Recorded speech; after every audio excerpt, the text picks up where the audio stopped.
इमरान खान के बगैर वापसी नहीं होगी। एक बात तो जहन के कोने में डाल लेना चाहिए। और मेरे पास इतला ये है कि अभी वापसी के हवाले से दूर दूर तक नहीं, दूर दूर तक नहीं। वापसी उसी सूरत में होनी है जिस सूरत में आपको मज़ाहमत के बाद मुफाहमत नज़र आएगी और मुफाहमत की सूरत में कुछ चीज़ें होती नज़र आएंगी। और जब वो चीज़ें होती नज़र आएंगी तो फिर आहिस्ता आहिस्ता सारे जो है ना बंद आगे वो खुलना शुरू हो जाएंगे, सारे रास्ते खुलना शुरू हो जाएंगे। अब आ जाते हैं उस खबर की तरफ जिस खबर को आप सुनना चाहते हैं कि मज़ाहमत मुफाहमत। देखिए आज एक बड़ा दिलचस्प मामला था। आज कुछ लोग अलीमा खान के लिए गए अडियाला जी। मुझे भी 2 दिन दोस्तों का पता है और उनके पास सवाल भी थे। अच्छा सवाल वही होने थे, अलीमा खान को उठाना था और जी।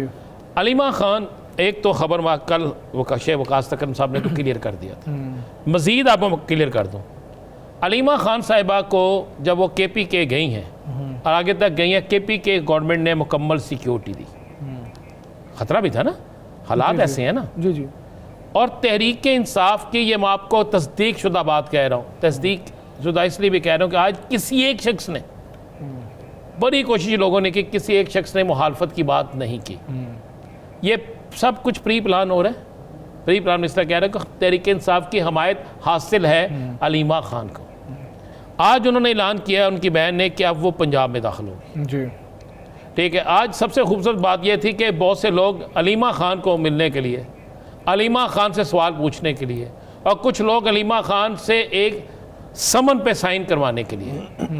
क्योंकि आज साकिब ने बड़ा खूबसूरत जवाब दिया हुआ मेरे एक सीनियर तरीन तजियाकार को। मुझे बड़ा मज़ा आया साकिब साहब का वो जवाब सोशल मीडिया पे देख के कि क्योंकि कुछ लोगों ने डेट दे दी थी गिरफ्तारी की, तो साकिब साहब ने कहा कि भाई अभी तो 2-3 हेयरिंग्स होनी है, इंतज़ार करें। तो इसी तरह कुछ लोग कहे थे, एक समन थे उस पर साइन करवाने थे और फिर वो खबर बननी थी और वो 5 गज से पहले कुछ शोर मचना था जी। अलीमा खान प्री प्लान वो जहाँ पे हैं वहाँ से अचानक उस दिन खबर मिलनी है कि ये फलां जगह पे पहुँच गई और वहाँ पर लोग निकल आए। जब आज उनकी बहन से सवाल हुआ कि कब जाएंगे, उन्होंने कहा कि कुछ चीज़ें हमें खुफिया रहने दें, लेकिन ये बता रहे कि हम जा रहे हैं। यानी उन्होंने ये छेड़ दिया कि ऐसे उतो लंघना जे। अब कोई शख्स वहाँ पे पैरा लगा के सारी रात तो खड़ा नहीं रहेगा, 1 रात खड़ा रहेगा, 2 रातें रहेगा, 3 रातें रहेगा, 4 रातें रहेगा, 5 रातें रहेगा। हो सकता है अलीमा खान KPK से निकलें और सीधा मियाँ वाली दाखिल हो जाए, और हो सकता है KPK से निकलें डेरा गाजी खां दाखिल हो जाए। डेरा गाजी खां भी तो चारों सूबों को लगता है ना। हो सकता है कि वो KPK से निकलें और अचानक किसी ऐसी जगह रास्ते से निकल जाएं और पंजाब में दाखिल हो जाएं और वहाँ पे इस्तकबाल हो। वो अब उन्होंने एक तय कर लिया।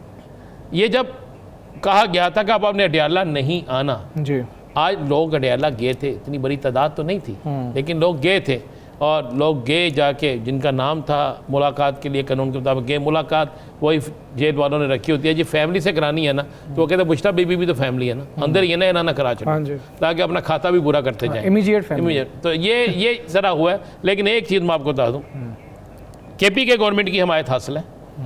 KPK गवर्नमेंट ने सिक्योरिटी दी है, किसी जगह कोई ऐसा नहीं, और बहुत सी जगहों पे तहरीक, बल्कि हर जगह पे तहरीक इंसाफ के वो लोग मौजूद थे जो ज़िम्मेदार। ठीक है, तो ये एक तो हिकमत अमली है और मज़ाहमत के बाद ही मुफाहमत होनी है। लेकिन इसके साथ साथ जहन के एक कोने में हमें डाल लेना चाहिए, और वो ये चीज़ है मैं कि पाकिस्तान सबसे पहले है। मैं यहाँ पे कुछ नहीं कि मैं अपनी पाक फ़ौज को सलाम पेश करूँगा कि हमारी पाक फ़ौज जो है ना, उन्होंने बड़ी कुर्बानियाँ दी और बेइंतहा कुर्बानियाँ दे रहे हैं।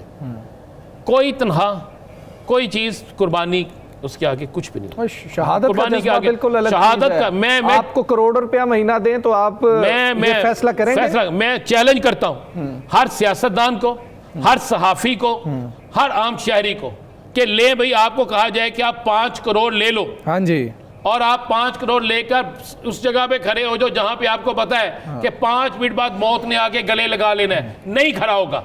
अगर खड़ा होता है तो मेरे मुल्क का सिपाही खड़ा होता है, जी ऐसे ही है। खड़ा होता है तो इस मुल्क का फौजी खड़ा होता है। आप कभी गौर करें, हम ईदें घर मनाते हैं, ईद को छुट्टी नहीं मिली तो टरू को आगे, सख्त सर्दी में सियाचिन पे जाओ लोग खड़े हैं, खुल खड़े हो सकते हैं?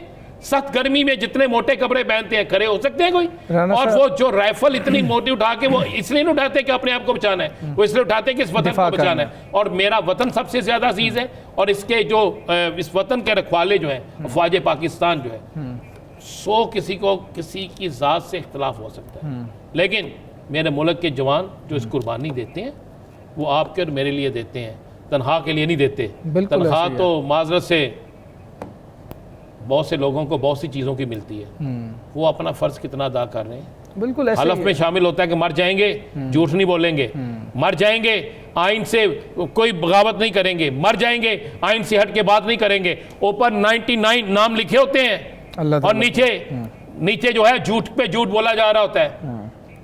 बिल्कुल हम सबको एक होना होगा इस हवाले से कि और ये इस तरह की गैर जिम्मेदाराना बातें नहीं करनी चाहिए। आप जो है ना शोहदा के जो शोहदा हमारे माथे का झूमर हैं, शोहदा की वजह से ये पाकिस्तान है। उनके जज्बात को इस तरह से ठेस ना पहुंचाएं, मजरूह ना करें। आपने अपने इख्तलाफात रखने हैं, इख्तलाफात बहुत और तरीके से भी हो सकते हैं, लेकिन ये जो बात की गई है गैर मुनासिब है।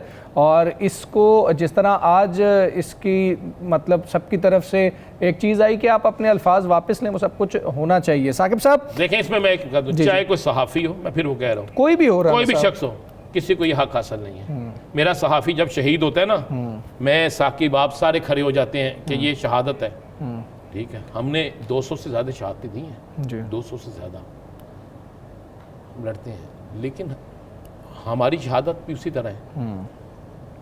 जब एक फौजी खड़ा होता है ना, जवान, और एक पुलिस का एहलकार खड़ा होता है, और वो इस खड़ा होता है कि उसने खुदकश को भी रोकना है, उसने दुश्मन को भी रोकना है, रात को हम बड़ी सुकून की नींद सोते हैं, हम उसी वजह से सोते हैं। हम स्टूडियो में सुकून से बैठे हुए हैं, आप जलसे से जब खिताब कर रहे हैं तो सुकून से इसीलिए कर रहे हैं कि वो वहाँ पर मौजूद है और आपको भी ये पता है कि वो दिफा के लिए वहाँ पर मौजूद है। साकिब साहब आपकी जानिब आऊँगा। सर, ये जो खान साहब का जो नैब केस है, ये अब मामला सुप्रीम कोर्ट जाना है, वफाकी आईनी अदालत जाना है, और फिर एक तरमीम के हवाले से पीटीआई बहुत ज़्यादा जो है तनकीद कर रही है कि ये सिर्फ इस मामले के लिए तरमीम की गई है। अच्छा हमजा साहब, ये एक बड़ा ही अहम कानूनी नुक्ता जो है वो सामने आया है, और उसमें नैब की जो अपीलें हैं वो हाई कोर्ट्स के बाद सुप्रीम कोर्ट या वफाकी आईनी अदालत में, ख़ास तौर पर जो ज़मानतों के मामलात हैं, जो अपीलों का कानून साजी है, वो हुकूमत ने मार्च को की थी कि ये सारी वफाकी आईनी अदालत को जाएंगे। इसमें 2-3 एस्पेक्ट्स हैं। एक तो सुप्रीम कोर्ट के सामने ये सवाल आया है ज़मानतों वाला कि अपीलें तो चलें वफाकी आईनी अदालत में जानी है, तो ये ज़मानतों, क्योंकि इमरान खान साहब की 30 अप्रैल को सज़ा मुअत्तली यानी कि ज़मानत की दरख्वास्त खारिज हुई थी, तो अब मसला बना हुआ है कि वो सुप्रीम कोर्ट में जानी है या वफाकी आईनी अदालत में। तो आज जब ये केस जब वो सुप्रीम कोर्ट के सामने आया तो वहाँ पर वफाकी हुकूमत ने ये मौक़िफ़ इख्तियार किया है कि ये ज़मानतों समेत तमाम मामलात वफाकी आईनी अदालत में जाने हैं, सुप्रीम कोर्ट का दायरा इख्तियार नहीं है। और दूसरा, जो नैब की जानिब से भी वफाकी हुकूमत के मौक़िफ़ की हमायत की गई। अब सवाल ये जो है वो अदालत के सामने आया कि जो 27वीं आईनी तरमीम की गई थी उसमें वफाकी आईनी अदालत में जिसने भी आईनी मामलात हैं, यानी कि आइन की तशरीह के मामलात हैं या आर्टिकल 199 के तहत हाई कोर्ट से जो दरखास्तें डिसाइड होकर आनी हैं वो वफाकी आईनी अदालत में आनी हैं, अपीलों का जिक्र नहीं था। तो क्या एक सादा कानून साजी से ये सारा मामला जो है वो उस तरफ जा सकता है? तो ये मामला जो है वो एक बड़ी ही अजीब सी सिचुएशन में चला गया है।